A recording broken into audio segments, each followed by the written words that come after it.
The balancing in Elden Ring Nightreign is relatively decent. Like, there are going to be some characters that are definitely better than others, but for the most part, all of them are very viable, mainly when it comes to the base game. But since Deep of Night dropping, there are going to be some more glaring weaknesses with some of these Nightfarers. And we're at a point now where there definitely needs to be some more drastic changes with some of these Nightfarers, just for the sake of keeping the game fresh, as well as making them more viable.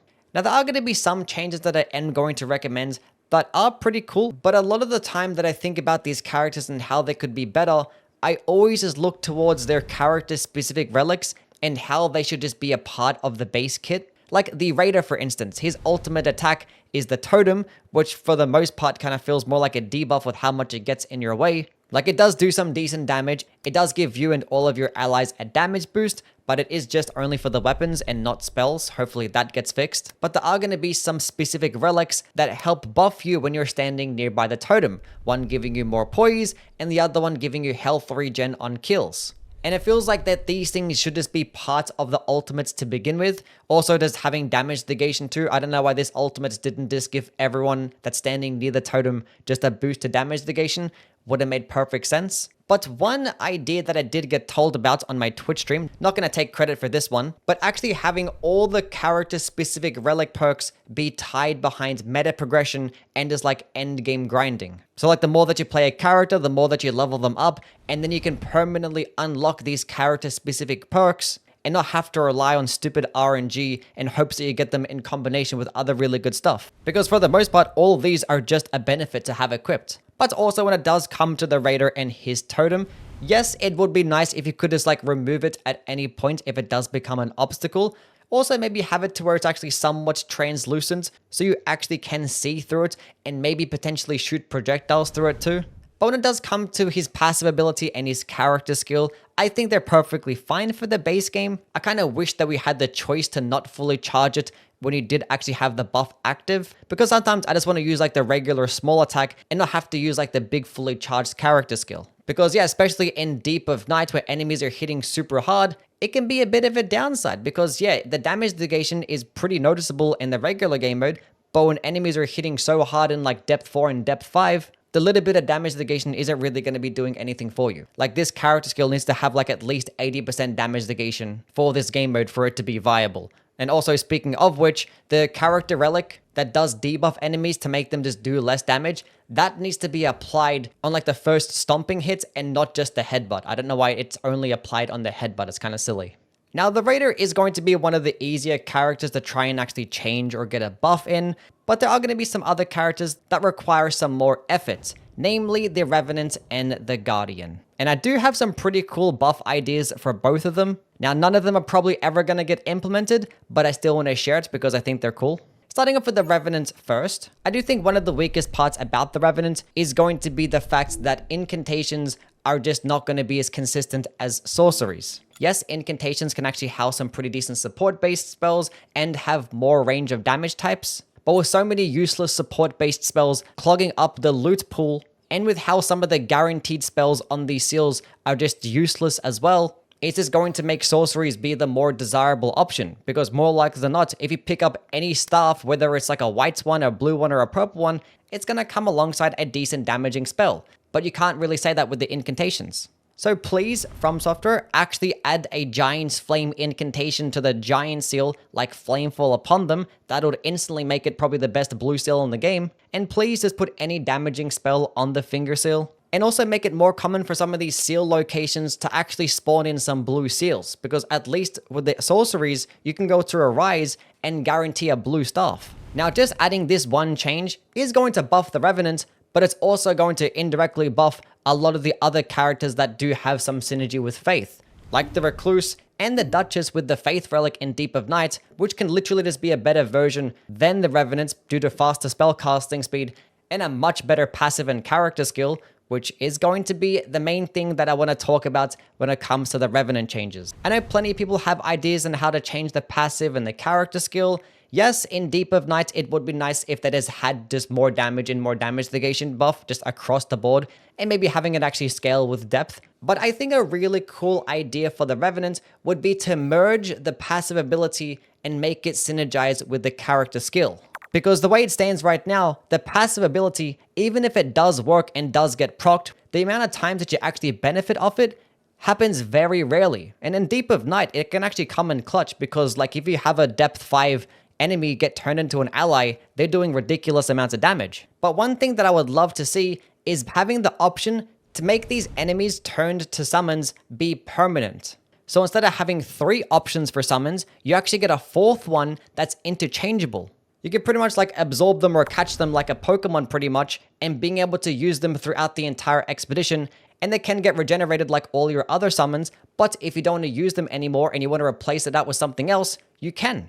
For instance, you can actually have your passive get procced on a Crystallian and turn that into an ally, but if you come across an Omen and the passive works there too, then you can replace the Crystallian with that one instead. That would not only just get her more summons, but that would actually give her better summons and make her passive ability actually be useful.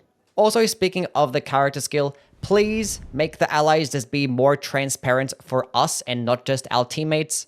And also, I don't like how you have to bring out the harp just to be able to summon enemies. It should just automatically bring down a drop-down menu when you click the character skill without having to start up an animation. And when you go ahead to summon somebody, then it actually brings out the harp and does the animation. Kind of like how summoning works in Elden Ring. Like it only starts the animation once you've pressed the summon button. But outside of that, the only other change that I would like would be that when your ultimate attack does revive allies, it also applies the buff to them to make them just invulnerable to dying. I think that would just be really good. Don't know why it wasn't there to begin with, but that needs to be added too. Anyway, moving on to the Guardian. Now, I've made an entire separate video talking about like how the Guardian needs to be buffed, but that was before Deep of Night, and honestly, when Deep of Night got released, it actually did address some of those issues, because it did implement a whole bunch of relics that allows the Guardian to be like the highest damaging strength character. When it comes to the relic that boosts his strength and dexterity, alongside all the guard countering boosts, he can output a lot of damage. But unfortunately, the guard countering playstyle is still very situational, and his passive ability is still very annoying. Now, before Deep of Night, I didn't really have much of a problem with always having to activate his passive ability, but since Deep of Night releasing, it's been nothing short of terrible. Because one thing that I've noticed about the Guardian is that there is a skill gap to be able to perform a basic task such as blocking. Like all the other characters do something that makes them different from like regular Elden Ring and helps separate them, whereas for the Guardian, his entire thing is that he can block. But with things just doing so much stamina damage in this game, the only real viable way to block outside of Executor's deflecting as well is just activating this guy's passive stance. And the passive stance just allows him to have respectable blocking. Like I can literally load up Elden Ring right now, pick up any random medium shield, slap on barricade shield, and like block entire enemy boss combos way more reliably than I could with the Guardian. And the thing is, in regular Elden Ring, if I'm going up against enemies to where like the blocking based playstyle isn't going to do as well, I can just dodge because my dodge is still going to be perfectly fine. But I can't say that for the Guardian because his dodge is so bad that it's like almost not viable. So you're pretty much forced to use this blocking based playstyle that actually has to have you go into a stance, which means you have to move in one direction, which there's plenty of times where I move forward and I dodge too far, then I get hit from behind, pause, I go do a dodging sideways or backwards, and the enemy doesn't even hit me. Also, the animation goes into a crouch, so a lot of the attacks go over my head, and I want to be able to block them instead. And the worst thing is you get basically next to no maneuverability, and your stamina is constantly draining too, which makes no sense. Like I'm always having to go in and out of the stance in between enemy attack combos just so I don't run out of stamina. And activating the passive stance takes a little bit of time as well. So there's so many instances to where I go to activate the passive stance, but I was a bit too late and I did a regular block instead and just instantly got guard broken. So what actually needs to happen to make this passive ability actually be useful is simple. Have the passive ability do 2 separate things. One, just let him have just the 5 times more guard boost more so than anyone else when using shields. Like the Duchess just gets better dodging and lower stamina cost with her passive for free with no like activation or anything. Just let the Guardian have the better blocking. And 2, you can actually still have the passive stance be a thing, but have it create a bubble around the character. So when you activate the passive stance, you can actually benefit. So you can block from every which direction, also have the teammates be able to stand behind you and not get hit because the bubble could actually probably block the damage instead. So you know he's actually working like a tanking based character and also be able to block in any which direction. And therefore the downsides of actually having to activate a passive stance are counteracted with something good. But this will just be such a nice change that makes him be a good tanking character and is more viable on solo too. But the other change that needs to happen, please, for the love of God, just add more charged guard counters. Like at least have it be extended to the great spears. That would be nice. Because halberds aren't the best weapon type. And in fact, this unique Guardian halberd moveset is actually worse than the regular halberd moveset. So I would like to not be forced into just using halberds the entire time, a pretty mediocre weapon type, just so I can have a viable guard countering build. Now next, I want to touch on the Executor. Now the Executor I still think is perfectly fine. It's kind of hard to justify using him as a dexterity character over somebody like the Iron Eye. Like yes, the Executor can output some more damage, especially with a new relic. He can get some more health. He is going to guarantee starting off with the katana and having all these status effect infusions put onto it means you can have multiple status effects at once. He gets good synergy with the seppuku based builds. Like he can put in some work. But the main reason why you still wouldn't like to use him over the Iron Eye is because the Iron Eye set of skills are so good.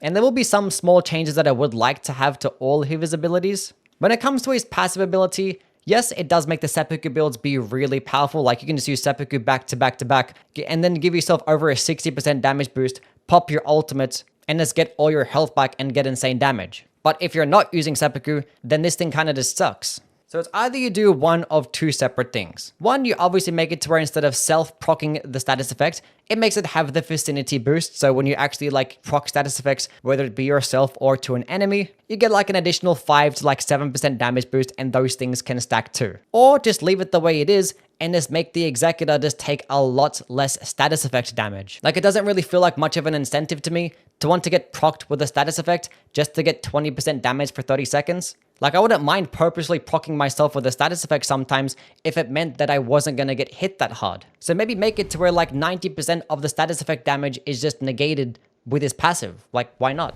And when it comes to his character skill, I think it's just fundamentally flawed because the best ways to use the character would be things like using seppuku or Chilling Mist, and then bringing out the katana just removes those buffs, and also you're using a weapon that doesn't have bleed. So you could actually make it to where bringing out the katana doesn't remove your weapon buff, and also make Suncatcher or the Cursed Sword just have bleed. Because like the way that I use it right now is just for like utility. Like it's nice utility to have sometimes throughout the run, but I kind of would like for this thing to be buffed in a way to where it can be the primary option, and it's like another way to play the Executor. But it doesn't really stand that way right now, because the best way to actually play around a blocking or deflecting based playstyle is to go into guard counters. And the katana guard counter kinda just sucks. I don't know why this character got a complete unique moveset with the katanas, but the guard counter was the exact same. This thing 100% should have had like a really quick guard countering poke, and also have a fully charged guard counter as well, just like the Guardian. So if you just change those few things, it would actually make the Cursed Sword be like a viable primary option, because the only way that people like to use it right now is that people just use it for like the unsheathing and the sheathing deflect just to get a bit more stance damage off, which is honestly too risky for what it's really worth. And the fact that it removes your buffs as well means that I just don't really care for it. So yes, at the very least, charged guard counter. But when it does come to his ultimate, I think it's perfectly fine in the base game. Honestly, it's one of the best. In this game mode, you're going to get melted out of it. So the way I like to use it is just pop it immediately and then immediately use the skill. And that way you can actually save on some ultimate charge. But even then, that can be pretty risky. So like one change that I would like to be made is have it to where you get iframes when using that character skill. If you just add iframes to that attack, I think it'd be pretty cool. Now, as for the rest of the characters, I think they're all perfectly fine. Like, there's nothing really that needs to be changed about characters like the Iron Eye, the Wilder, or the Duchess. Maybe change Restage to where, like, the Phantom isn't so, like, opaque and make it a bit more translucent, please, game. Like, the only changes that I really would like to make to these characters is be what I mentioned at the beginning of the video and actually have all these character-specific relics just be tied behind progression that results in permanent unlocks. But when it does come to a character like the Recluse, I still think she's perfectly fine. Like, her character skill got buffed to be really nice. Having her passive ability get buffed to get like a bit more FP regen could be pretty cool, because I don't really find much value in it when I can just find Starlight Shards pretty much everywhere. I think the spellcasting speeds might need to get buffed a little bit more as well when it does come to the cocktail mixes, And her ultimate, I think, is perfectly fine, especially with the character-specific relics that give her more damage and more health. But I would like to see this like last about 5 seconds longer to make it more viable in solo. And also somebody in my stream had the idea to have it give stamina regeneration on hits alongside the health, FP, and the boosted damage that it already gives. But yeah, the Recluse doesn't really need much, like she can already output the most damage in the game. But yeah, that's pretty much it for this one. As always, please let me know what your opinions are down in the comments below. If you have your own like cool buff ideas, just leave them in the comments. Hopefully From Software or someone at Bandai Namco sees it. I could probably even send it to Bandai directly, who knows. But if you do like this type of content, please do like and subscribe, and also follow me on Twitch because I'm live there pretty much every day doing a bunch of random runs. Anyway, catch you guys around. See yous.